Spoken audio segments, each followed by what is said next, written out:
नमस्कार विद्यार्थियों। हिंदी साहित्य की आज की कक्षा में हम आचार्य केशव के द्वारा रचित रामचंद्रिका के कुछ पदों की व्याख्या करेंगे। इससे पूर्व की कक्षा में हमने आचार्य केशव के जीवन के बारे में कुछ जानकारी प्राप्त की थी। आज हम रामचंद्रिका के कुछ पदों का व्याख्यात्मक अंश पढ़ेंगे। सर्वप्रथम हम लेते हैं रामचंद्रिका में गणेश वंदना से संकलित जो पद हैं।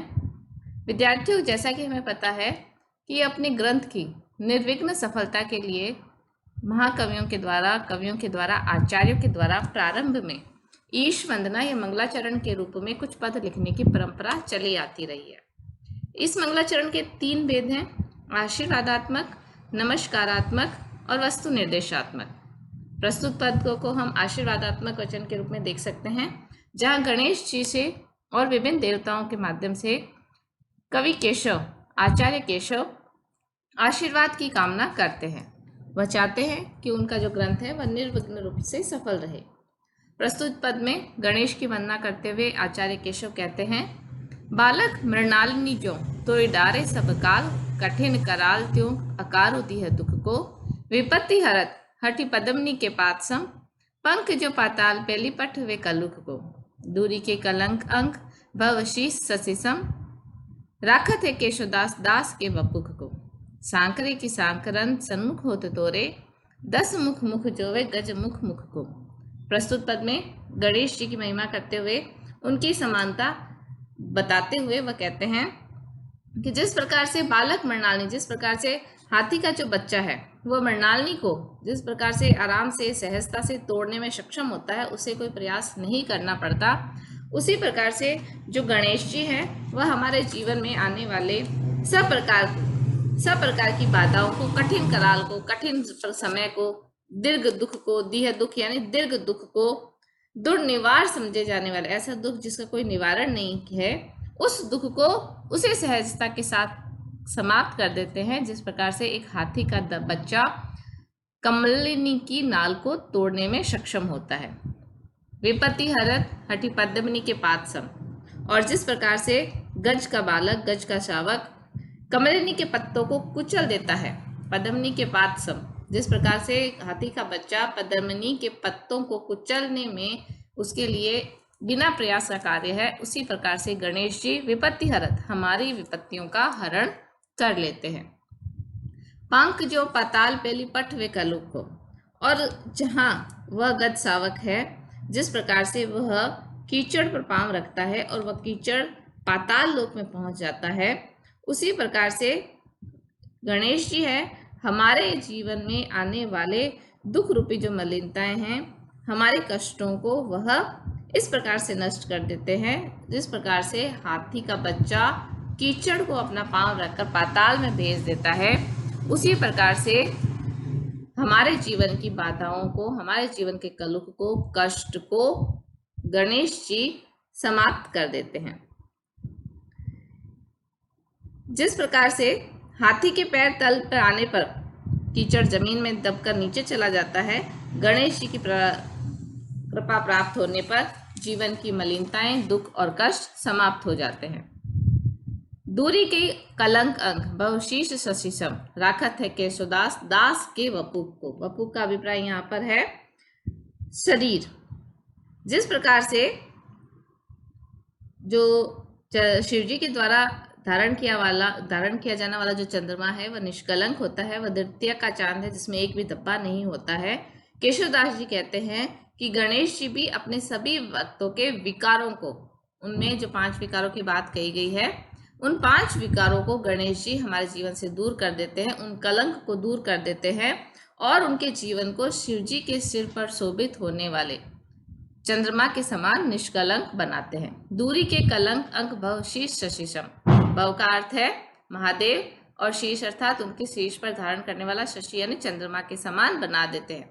हमारे जीवन के कलंक को, विकारों को दूर करके गणेश जी हमारे जीवन को महादेव के द्वारा धारण किए जाने वाले चंद्रमा के समान निष्कलंक बना देते हैं। राखत है केशवदास दास के वपु को, इस प्रकार हमारे शरीर को, जीवन को वह निर्मल बना देते हैं।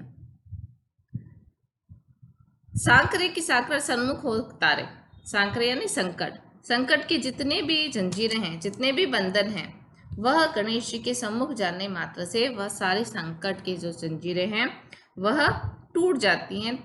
गणेश जी उन बंधनों को तोड़ देते हैं।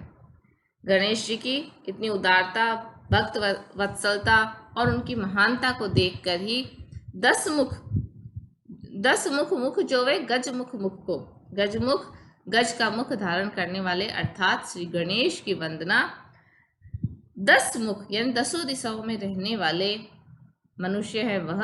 और इसका दूसरा अभिप्राय हो सकता है कि जो देवता है वह 10 मुख धारण करने वाले त्रिदेव अर्थात ब्रह्मा जिन्होंने के 4 मुख है, विष्णु 1 मुख और महेश अर्थात 5 मुख। यह तीनों देवता अपने 10 मुख से उस गज का मुख धारण करने वाले श्री गणेश की वंदना करते हैं। तो यहाँ आचार्य केशव ने गणेश जी की वंदना करते हुए उनकी महानता, उदारता और भक्त वत्सलता का चित्रण किया है। भगवान, ऐसे पुराणों में मान्यता है कि भगवान गणेश के शाप से ही चंद्रमा को कलंकित होना बताया गया है। तो उसी कथा को आधार लेते हुए यहाँ पर ये बताया है कि उनके देखने मात्र से, उनके दृष्टि पड़ने मात्र से हमारा जीवन भी कलंक रहित हो सकता है। उस कहानी को, उस कथा को यहाँ उन्होंने कुछ संबंधित होकर बताया है। आगे का पद हम देखते हैं जो कि सरस्वती वंदना से संबंधित है। इसमें कवि कहते हैं, बानी जग रानी की उदारता बखानी जाए, ऐसी मति कहो धो उदार कौन की भाई। देवता प्रसिद्ध सिद्ध ऋषिराज तपव्रत, कही कही हारे सब कही न कहूँ ले। भावी भूत वर्तमान जगत बखानत है, केशवदास केहू न बखानी काहू पे गई। वर्णे पति 4 मुख, पूत वर्णे 5 मुख, नाती वर्णे 6 मुख, तदपि नई नई। यहाँ सरस्वती की वंदना करते हुए, उनकी उदारता बताते हुए, उनकी महिमा बताते हुए कवि कहते हैं कि बानी अर्थात सरस्वती, वाणी की देवी सरस्वती जो इस संपूर्ण संसार की रानी है, उसकी उदारता का बखान, वह समस्त संसार की पूजनीय है, उसकी महिमा का वर्णन, उसकी उदारता का बखान करना सहज नहीं है। ऐसी मति कहाँ तो उदार जग कौन की भई। ऐसी उदार मति, ऐसी श्रेष्ठ मति, ऐसा श्रेष्ठ बुद्धित्व किसके पास है जो सरस्वती देवी की महिमा का वर्णन कर सके, अर्थात कोई भी नहीं है। इस संसार में सरस्वती की वंदना करने में सक्षम ऐसा समृद्ध प्रखर बुद्धि वाला मनुष्य संसार में कोई भी नहीं है। और साधारण व्यक्ति की बात तो छोड़िए, देवता, प्रसिद्ध सिद्ध ऋषिराज, तपव्रत, संसार में बहुत बड़े बड़े महान देवता, बहुत अधिक प्रसिद्ध जो सिद्ध योगी है, ऋषिराज हैं, तपस्वी वृद्धजन हैं, वह भी, उन्होंने भी प्रयास किया कि सरस्वती की महिमा का बखान करे। कई हारे, वह कह के हार गए। वो कह के अपने जितना सामर्थ्य था उतना उन्होंने सरस्वती के बारे में कहा, कहीं न केहू ले, लेकिन फिर भी पूर्ण रूप से सरस्वती की महिमा का या उनकी उदारता का वर्णन करना संभव नहीं हो पाया।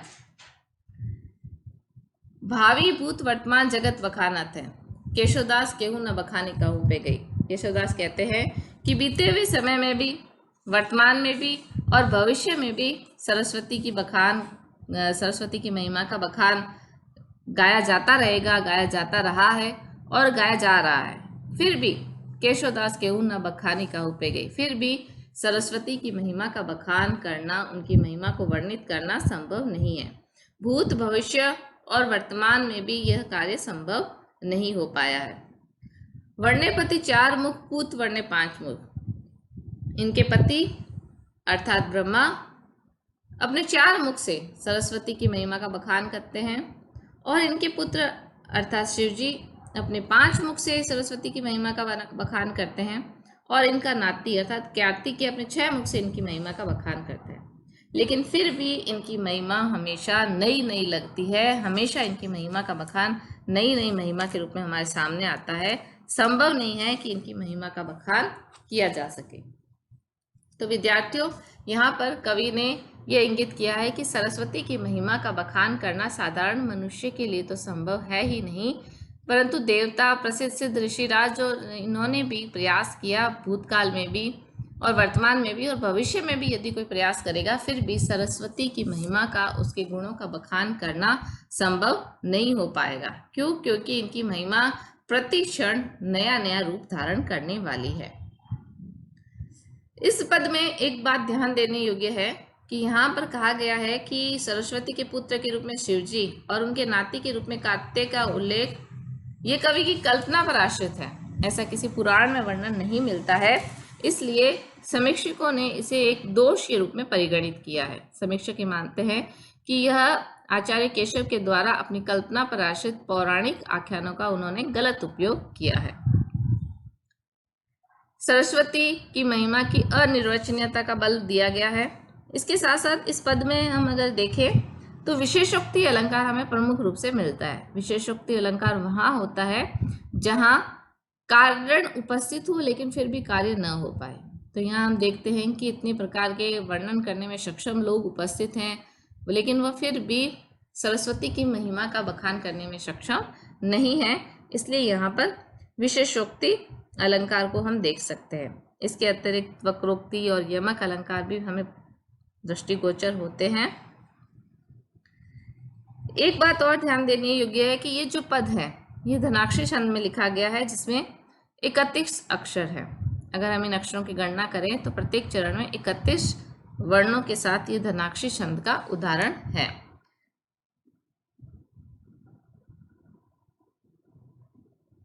आगे हम श्री राम वंदना का जो पद है उसे लेते हैं।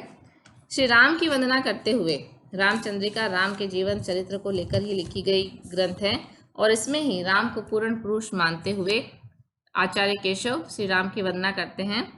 पूर्ण पुराण अरुपुरुष पुराण परिपूर्ण बतावई न बतावई और उक्ति को दर्शन देत जिन्हें दर्शन समझे न नेति नेति कहे वेद छांडी आन युक्ति को जानी है केशवदास अनुदिन राम राम रटत रहत न डरत पुनरुक्ति को रूप देहि अणिमाही गुण देहि गरिमाही भक्ति देहि महिमाही नाम देहि मुक्ति को। राम की वंदना करते हुए आचार्य केशव है वह कहते हैं कि राम जिसे पूर्ण पुराण और पुरुष पुराण परिपूर्ण राम की महिमा का वर्णन इस प्रकार से प्रदान करते हुए केशवदास जी कहते हैं कि सभी पुराण और पुराचीन पुरुष आप्त पुरुष प्राचीन समय के जो महान पुरुष है वह श्री राम को क्या बताते हैं? पूर्ण पुरुष बताते हैं। वह श्री राम को पूर्ण ब्रह्म बताते हैं और इसके अतिरिक्त वे कुछ भी नहीं कहते। संपूर्ण पुराणों में प्राचीन जो पुराण हैं उनमें और जो लोग हैं वह उस राम को उस जिसकी वंदना आचार्य केशव कर रहे हैं उस राम को वो पूर्ण ब्रह्म बताते हैं। पूर्ण पुराण और पुरुष पुराण परिपूर्ण वह राम को परिपूर्ण पूर्ण ब्रह्म का रूप बताते हैं। इसके अतिरिक्त वह और कोई उक्ति उसके संदर्भ में राम के संदर्भ में नहीं कहते हैं। श्री राम के जिस रूप की बात आचार्य केशव कह रहे हैं वह कह रहे हैं कि उस रूप को जो विभिन्न प्रकार के दर्शन हैं, विभिन्न प्रकार के जो दर्शन शास्त्र के ग्रंथ है, सांख्य योग के, वेदांत के, वह भी स्पष्ट नहीं समझ पाते, वह भी उनके बारे में स्पष्ट बखान नहीं कर पाते। राम जब भक्तों को दर्शन देते हैं, साकार रूप धारण करते हैं, उन्हें उनके इस रूप को देखकर विभिन्न प्रकार के जो दर्शन हैं, सांख्य दर्शन, वेदांत दर्शन, वह भी उनके इस अवतार लेने को, भक्तों के दर्शन देने को, इस कार्य को वह समझने में सक्षम नहीं है। जब वह स्वयं समझने में सक्षम नहीं है तो वह इसके लिए नेति नेति कहे वेद छाड़ी आन युक्ति को, वेद भी दर्शन भी उनके संबंध में जब कहने में, उनके रूप के बारे में, उनके जीवन के बारे में, उनके दर्शन देने के इस कर्म के बारे में कुछ कहने में सक्षम नहीं, तो वह उस पूर्ण ब्रह्म को नेति नेति कहकर छोड़ देते हैं और किसी प्रयास से और किसी रूप से उसे जाना जा सकता है, उसका रूप कोई और है, कुछ और नया रूप है उसका, ऐसा कहकर वेद दर्शन भी उसे छोड़ देते हैं। कवि केशव कहते हैं कि मैं इस बात से, इस तथ्य से भली भांति परिचित हूँ और इसीलिए रात दिन राम नाम की रट लगाता रहता हूँ। मुझे ये इस बात का आभास है, मैं इस सत्य से भली भांति परिचित हूँ कि राम है वह पूर्ण ब्रह्म है। राम के द्वारा जो भक्तों को दर्शन देने का जो कर्म है उसे दर्शन और वेद भी समझने में सक्षम नहीं है। इस बात को जानकर मैं प्रतिदिन राम राम की रट लगाया रहता हूँ। ऐसा लगता है कि जब मैं बार बार राम राम शब्द का वाचन करूँगा, जब मैं उसे अपनी लेखनी से शब्दांकित करूँगा, तो मुझ पर पुनरुक्ति का दोष लग सकता है। लेकिन फिर भी मैं इस दोष से डरे बिना प्रतिदिन अनुदिन राम राम की रट को लगाए रखता हूँ। आचार्य केशव कहते हैं कि मुझे तो इतना विश्वास है कि यदि राम के स्वरूप का वाचन किया जाए, बखान किया जाए, तो इससे मुझे अणिमा नामक सिद्धियों की प्राप्ति होगी। इनके गुणों का बखान करने से गरिमा नामक सिद्धि प्राप्त होगी और इनके नाम स्मरण से महिमा नामक जो सिद्धि है वह मुझे प्राप्त होगी। भक्ति देहि महिमा ही नाम देहि मुक्ति को, और उनकी भक्ति और स्तुति करने से मुझे इस संसार से, इस देह से, इस बंधन से मुक्ति मिल जाएगी। विद्यार्थियों, आचार्य केशव श्री राम के भक्त के रूप में ये बात कर रख रहे हैं। वह कह रहे हैं कि यदि जितना अधिक राम के स्वरूप का हम बखान करेंगे, उसे लेखनी में उतारेंगे, तो हमें अणिमा नामक सिद्धि प्राप्त होगी। अणिमा एक प्रकार की सिद्धि है जिसे प्राप्त करके भक्त सूक्ष्म से सूक्ष्म रूप धारण करने में सक्षम हो जाता है। और यदि राम के गुणों का बखान किया जाएगा तो उससे हमें गरिमा नामक सिद्धि की प्राप्ति होगी। इससे गुरु से गुरु, भारी से भारी, बड़े से बड़ा रूप प्राप्त करने में भक्त सक्षम होंगे। और यदि उस राम की भक्ति देहि महिमा, भक्ति की जाए तो महिमा नामक जो सिद्धि है, तीसरी सिद्धि है, जिसे बड़े से बड़ा गुण धारण करने में भक्त सक्षम होंगे, तो वह भक्ति करने से, राम की भक्ति करने से वह महिमा नामक सिद्धि भी प्राप्त हो सकती है, नाम देहि मुक्ति को। और यदि उस कुछ भी न किया जाए, केवल उस नाम का ही वाचन किया जाए, तो हमें इस देह से, इस जीवन से, इस संसार से, इस भव सागर से मुक्ति प्राप्त हो सकती है। तो प्रस्तुत पद में हमने श्री राम की नाम का, श्री राम के परिपूर्णता का, उनके पूर्ण ब्रह्म रूप का हमने आचार्य केशव के दृष्टिकोण से महत्व जानने का प्रयास किया। और हमने ये जाना कि केशव दास जी श्री राम के अनन्य भक्त हैं और राम की रूप को, गुण को, भक्ति को और नाम को वह सिद्धियां प्रदान करने वाला मानते हैं। एक बात जो और उभर कर आई है इस पद में वह यह है कि यहाँ हमें श्री राम के अर्थात पूर्ण ब्रह्म के दोनों रूपों के दर्शन होते हैं। जब वह दर्शन दे तो जिन्हें दर्शन समझे न बात कहते हैं, तो यहाँ हम देखते हैं कि जहाँ दर्शन देते हुए दर्शन समझ नहीं पाते, वह दर्शन शास्त्र जो राम को पूर्ण ब्रह्म कहते हैं, जो वह उन्हें निराकार ब्रह्म कहते हैं, वही पुराण जब दर्शन देने की बात होती है, जब अवतार के रूप में अपने भक्तों को श्री राम दर्शन दे रहे हैं, इस रूप को वह बखान करने में सक्षम नहीं होते और उसे वह नेति नेति कहकर छोड़ देते हैं। तो यहाँ आचार्य केशव निर्गुण राम और सगुण राम दोनों का यहाँ पर संयुक्त सामंजस्य बिठाते हुए भी दृष्टिगोचर होते हैं। आगे का जो पद है वह अवधपुरी की शोभा के वर्णन से संबंधित है। अवधपुरी की इस शोभा के वर्णन में आचार्य केशव ने अपने पांडित्य प्रदर्शन का खुलकर यहाँ पर प्रयोग किया है। यहाँ हम देख सकते हैं कि आचार्य केशव बता रहे हैं कि अवधपुरी की शोभा कितनी सुंदर है। यहाँ प्रत्येक शब्द के हमें दो दो अर्थ दिखाई दे रहे हैं, जैसे कि कवि कुल विद्याधर सकल कलाधर राज राजवर वेश बने गणपति सुखदायक पशुपति लायक सूर सहायक कौन गने सेनापति बुद्धजन मंगल गुरुगण धर्म राज मन बुद्धि धनी बहु शुभ मन साकर करुणा में अरुसूरत रंगिनी शोभ सनी।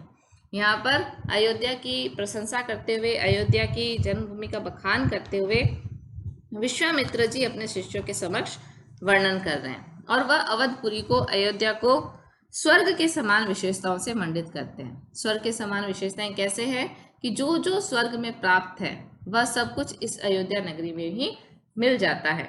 जैसे कविकुल विद्याधर, कवि जो अवधपुरी में, अयोध्या में मिलने वाले वह कवि है, वह विद्याधर, विद्या को धारण करने वाले अर्थात विद्वान व्यक्ति, कवि अर्थात काव्य रचयिता, और शुक्राचार्य, कवि शुक्राचार्य का भी एक नाम है। और कवि जब अयोध्यापुरी में जो प्राप्त होने वाले, मिलने वाले जो कविगण हैं, उनकी तरफ आचार्य केशव संबोधित कर रहे हैं। तो इस कवि शब्द के दो अर्थ हैं, विद्याधर शब्द के दो अर्थ हैं। विद्याधर का अर्थ है विद्वान और विद्याधर का एक अर्थ है एक देवता, एक विशेष देवता। तो यहाँ पर अयोध्या नगरी में बहुत विद्वान, बहुत श्रेष्ठ कविगण हैं, विद्या को धारण करने वाले विद्वान हैं। जैसे स्वर्ग नगरी में विद्याधर एक विशेष यानी एक विशेष देव योनि मिलती है, उसी प्रकार से अयोध्या नगरी में विद्वान व्यक्ति मिलते हैं। सकल कलाधर चंद्रमा 64, और उसी प्रकार से जहाँ स्वर्ग नगरी में चंद्रमा है, यहाँ समस्त कलाओं को धारण करने वाले श्रेष्ठ कलाधर है। राज राज वरवेश बने, राज राज अर्थात श्रेष्ठ क्षत्रिय है, और राज राज का एक अर्थ कुबेर है। तो जिस प्रकार से स्वर्ग नगरी में कुबेर मिलते हैं, यहाँ पर श्रेष्ठ क्षत्रिय जन मिलते हैं। गणपति सुखदायक, गणपति का अर्थ है सबका स्वामी, क्षेत्र का स्वामी, और गणपति का अर्थ है गणेश। तो जिस प्रकार से गणेश सबको सुख प्रदान करने वाले हैं, उसी प्रकार से अयोध्या नगरी में जो क्षेत्रों के विभिन्न प्रकार के स्वामी हैं, जो गणपति हैं, गणों के स्वामी हैं, वह गणेश के समान सुख देने वाले हैं। वह पशुपति लायक, पशुओं को पालन करने वाले जो लोग हैं, वह किसके समान है? पशुपति अर्थात महादेव के समान है। सूर्य सहायक कौन गणे? सूर्य यानी सूर्य, और यहाँ दूसरा सूर्य का अर्थ है वीर। जिस प्रकार से सूर्य सहायक बनते हैं, लोगों की सहायता करते हैं, लोगों को एक प्रकार की ऊर्जा प्रदान करते हैं, तो यहाँ अयोध्यापुरी में भी जो वीर है वह सहायक के रूप में परिगणित होते हैं। सेनापति, जिस प्रकार से स्वर्ग में कार्तिकेय, सेनापति कार्तिकेय का एक नाम है, उसी प्रकार से इस अयोध्या नगरी में सेनापति हैं, वह कार्तिकेय के समान ही शक्ति संपन्न है। बुद्ध के समान बुद्धिमान है। मंगल गुरुगण, मंगल के समान मांगली पाठ करने वाले ब्राह्मण।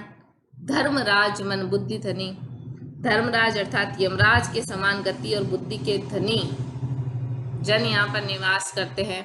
बहुशुभ मनसा कर, और जिस प्रकार से स्वर्ग नगरी में कल्प वृक्ष और कामधेनु के समान समस्त प्रकार की मन की इच्छाओं को पूर्ण करने वाले ये कल्प वृक्ष और कामधेनु प्राप्त होते हैं, यहाँ इस अयोध्या नगरी में कल्प वृक्ष और कामधेनु के समान सबकी इच्छाओं को पूर्ण करने वाले राजा दशरथ निवास करते हैं। अतः और यहाँ पर सरयू जो नदी है वह आकाश में, स्वर्ग में मिलने वाली आकाश गंगा के समान है। इस प्रकार समस्त स्वर्ग में मिलने वाली गुणदायक और फलदायक वस्तुएं यहाँ पर है। अतः यह अयोध्या नगरी उसी स्वर्ग के समान सुंदर, फल देने वाली, भला करने वाली, सुख देने वाली, पालन करने वाली, मन की इच्छाओं को पूर्ण करने वाली, सकल कलाओं को धारण करने वाली, कुबेर के समान खजाने लुटाने वाली यह अयोध्या नगरी धन्य है, ऐसा आचार्य केशव कहते हैं। प्रस्तुत पद की जो मुख्य विशेषता उभर कर आती है वह यह है कि यहाँ पर आचार्य केशव ने अपनी जो पांडित्य प्रदर्शन की प्रवृत्ति है उसे पूर्ण रूप से खोल कर दिखा दिया है कि वह उनमें कितनी अधिक विद्वता है। एक एक शब्द के दो दो अर्थ उन्होंने यहाँ पर दिखाए हैं, और उन दो अर्थों के माध्यम से अवधपुरी को स्वर्ग नगरी के समान यहाँ पर स्पष्ट किया है। तो विद्यार्थियों, आज हमने अवधपुरी की शोभा वर्णन तक इन पदों की व्याख्या की। आगे की कक्षा में हम इसे आगे के पदों की व्याख्या करेंगे। धन्यवाद।